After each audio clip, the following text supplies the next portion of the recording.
Hello mga kasari! Hello mga sisi ko! Good afternoon! Kumusta na kayo? Kumusta ang benta ng ating sari-sari store?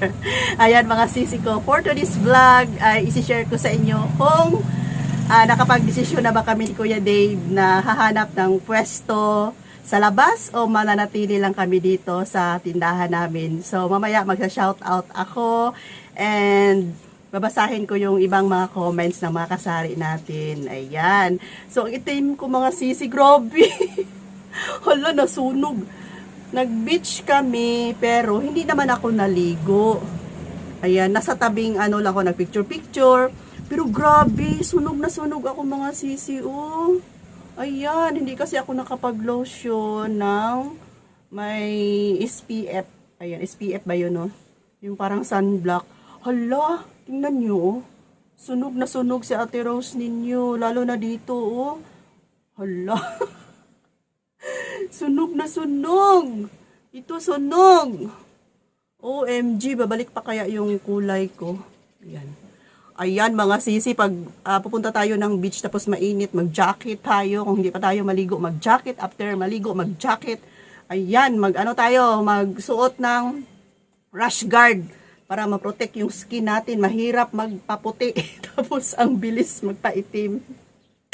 Okay, so mga sisi ka, rarating lang pala ni Kuya Dave galing sa palengke and syempre bumili siya ng isang sakong brown sugar. Kapag brown sugar kasi mga sisi, per sack ang binibili namin kasi ang brown sugar ay napakamabenta dito sa tindahan namin. Hindi katulad ng white sugar ay kilo-kilo lang yung binibili ko sa supermarket o sa grocery. Pero pag brown sugar, per sack talaga. Isipin nyo mga sisi ha, ang per sack ng brown sugar, 50 kilos ang laman. Ang price niya is 2,670. Ayan lang. Tapos i-divide natin sa 50 kilos kasi ang laman ng isang sako. Nasa 53 plus lang. Sige, round off na lang natin ang 55. Diba? 53 points lang. Pero gawin na lang natin 55.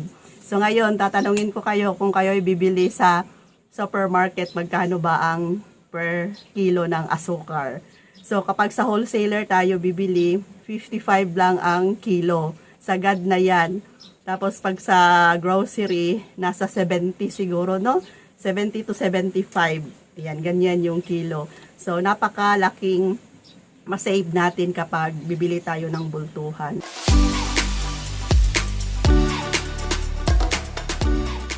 Okay, patuloy tayo mga sisi, no? Kung saan pa ako nag-start na mag-vlog, may bumili ng magnolia. Diba kanina kita nyo, kumuha ako ng magnolia. Tapos, mag-start na rin ulit sana akong mag-vlog, may dumating, dito pa nag-date mismo sa harapan ko.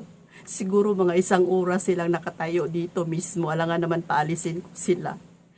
Ayan, anong tawag yan? Manungog ba? Manungog-sungog. Kanina, wala akong ginagawa, hindi ako nag-vlog, walang katao-tao. Ngayon, nag-start akong mag-vlog, may bumili ng maiinom, dito nag-inom, may bumibili ng ice cream na magsyota, dito nag-date sa harapan ng tindahan ko. Kaloka mga sisi. Okay, sana ba ako? Ito yung dahilan kung bakit nawawala tayo sa focus. Kasi nga, kanina tuloy-tuloy na sana, pero sige lang. Ito talaga yung buhay, no? Okay, so, bumili din si Kuya Dave ng mga fast-moving items sa aming tindahan. Ayan, ito yung mga movie, Cheese It Richie. Anong company ba to? Ayan, isang company lang yan. Next, ito, pinabili ko rin si Kuya Dave ng mga dip na strawberry at saka vanilla, siguro itong isa. Okay, ayan. So, marami pa siyang binili kanina mga sisi ko. Andoon sa likod, pero hindi ko na lang ipakita sa inyo. Same naman din tulad ng dati. Ayan. English na may Tagalog pa. Same tulad ng dati. Mga chlorine, mga plastic, basta hindi ko na lang pinakita kasi andoon sa likuran. Hindi ko na lang hinakot dito sa harapan. And, yun na nga. Shout out kay Jeneline Alunan. Ayan, hello Sisi. Sabi niya, Ate Rose, huwag ka na lang maghanap ng pwesto. Diyan ka na lang sa tindahan ninyo. Sabi niya, lingaw-lingawan na lang na ni mo. Ibig sabihin yung parang, ano yan sa Tagalog? Yung lingaw-lingawan. Kasi nga si Kring Kring tapos naman sa pag-aaral. So, anuhan nyo na lang yan ni Kuya Dave. Lingaw-lingawan na lang daw. Okay, so thank you so much. Shout out Jeneline Alonan. Jeneline Alonan, shout out sa iyo, Sisi. And si Sis Fatima Velasco, senior citizen na daw siya, 68 years old. From Zamboanga City. Hello, Sisi ko! Kumusta? Before daw, sa lugar nila, siya yung pinakamalaking tindahan. And syempre, noon, mabenta ang tindahan niya. Tapos ngayon, marami na daw nagsusulputan. Pero laban lang. And kay CG Store pala, wag na lang daw lumipat sa ibang pwesto. So, dito na lang daw. Kasi nga, mahirap daw kung nasa labas. Totoo naman talaga. And sabi ng aking BFF na si BFF EG Kimpo Vlogs na nasa Davao, sabi niya, dyan ka na lang sis, kasi pag mag-rent ka, mahal sa labas. And ano sa mata daw yung business permit, tapos yung mga BIR, daw sa mga mata.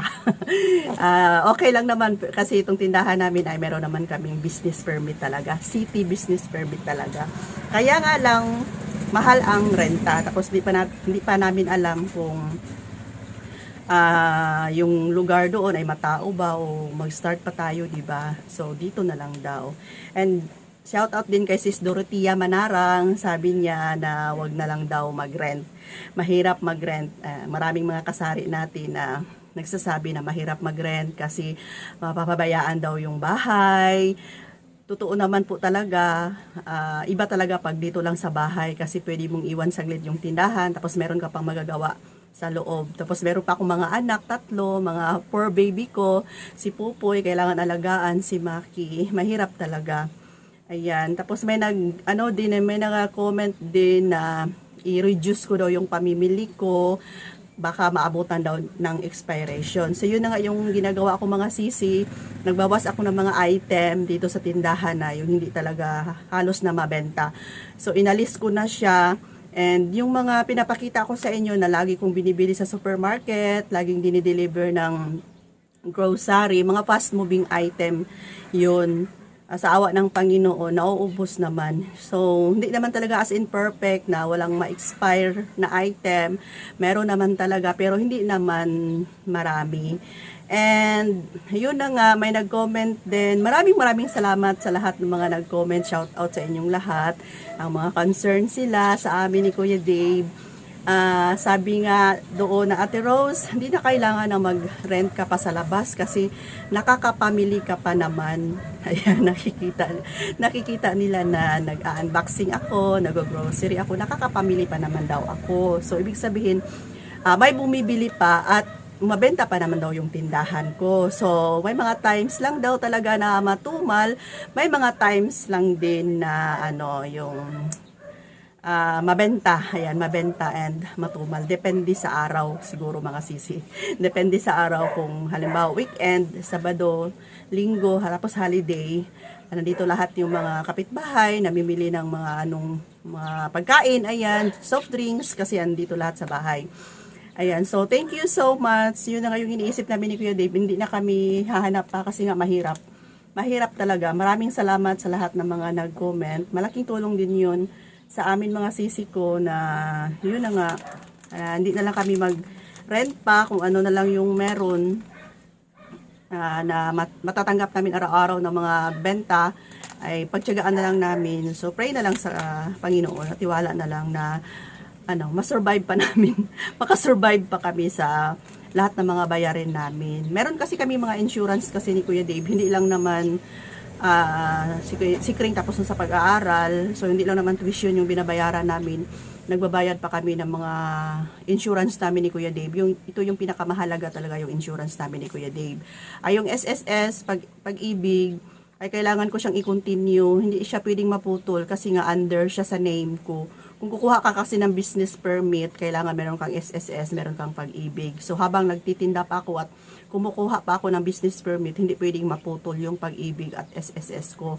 Si Kuya Dave, pwede niyang putulin yun kasi hanggang ngayon ay nagbabayad pa siya. Pwede niyang putulin. Pero sa akin ay kailangan continue. Malaki pa naman yung binabayad ko sa SSS at sa Kapag-ibig. And yung insurance namin ni Kuya Dave, yung health insurance namin, hindi siya pwedeng maputol talaga mga sisi kasi wag naman sana pag magkasakit kami, tumatanda na kami ni Kuya Dave, para yun sa yung ma-hospital kami, insured kami, wala kaming bayaran.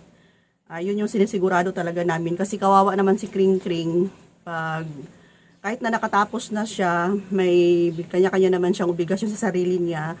So, in case may emergency na mangyari, sabi ni Kuya Dave, magkasakit kami, hindi na magproblema yung anak namin, nahahanap pa siya ng pera. Kahit na may trabaho siya, di ba? So, yun yung namin ni Kuya Dave, kailangan na i-continue namin.